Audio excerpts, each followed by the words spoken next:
We don't often assume an upside-down attitude on tomorrow's world, but I happen to be in one of the few places on Earth where there's no other attitude to assume.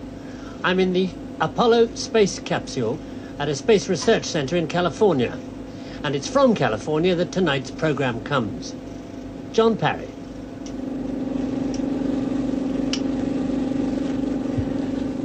When the first American astronauts land on the moon, and they're scheduled to at the end of next year, they'll travel in a spaceship exactly like this. There's not much room in here, and these couches are very uncomfortable. But it doesn't matter very much, because when you're in space, your body doesn't weigh anything at all. You're completely weightless, and there's no weight pressing down on the couch. The spacemen who'll be inside here may have to spend as much as 14 days locked up. And for the whole of that time, they'll take it in turns to do 8-hour shifts at this control panel, looking at the dials and the instruments and controlling the switches. But before they can make any decision at all about the switches, they have to consult with this computer here, which has been programmed with every possible bit of information they're likely to need on a journey like this. And there's always the view out of this window above me up here. The astronauts will see through it, and I can see through it now, the Earth gradually going backwards behind me as the spaceship gets further and further out into space.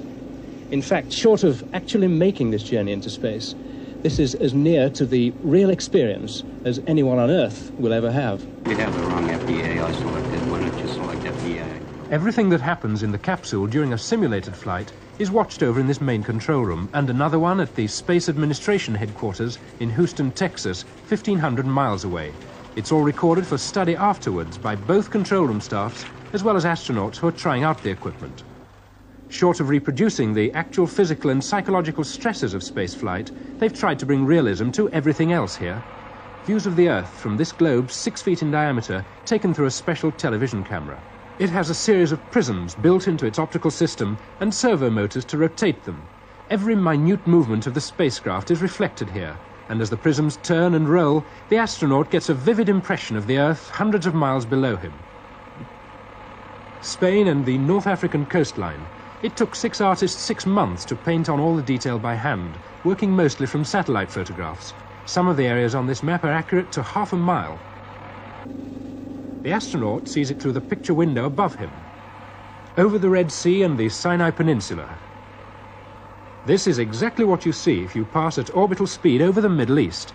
The ground is covered with vegetation for the month of August.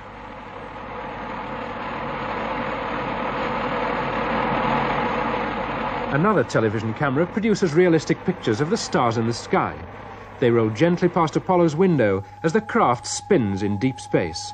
1,353 of the most important ones, all the correct size in relation to each other, and all simulated on a 2-foot diameter sphere which has reflectors embedded in its surface. During a simulated flight, control staff are as busy as the astronauts, checking the mass of computerized information, watching a bank of closed-circuit television monitors, and keeping in constant touch with their counterparts in Texas. Though all navigational controls are completely operational, the crew has to cross-check every decision with the onboard computer before altering course. Before the end of next year, men could be flying across the moon's surface and preparing to land. In this moon simulation laboratory, the camera travels across a moonscape, which is an artist's impression of what it looks like up there. The whole of the gantry is controlled from a room next door, a room which contains a machine which, up to now, has been secret. The picture from the camera on the gantry is fed into this television projector. Below, in front of a 20-foot wide screen, is a model of a lunar scooter, the kind of personal jet transport astronauts might use when they get on the moon's surface. Underfoot, delicate sensors which transmit every movement of the astronaut's body to the control system. The right hand controls movement in 3 directions: roll, pitch, and yaw. The instrument panel is as complicated as a light aircraft and gives the same sort of information. Power from the jets is controlled by the left hand. Both the camera and the gantry, connected to the vehicle's delicate controls, respond precisely to everything that happens on the lunar scooter. Even if the astronaut shifts his weight only slightly, it will show up here.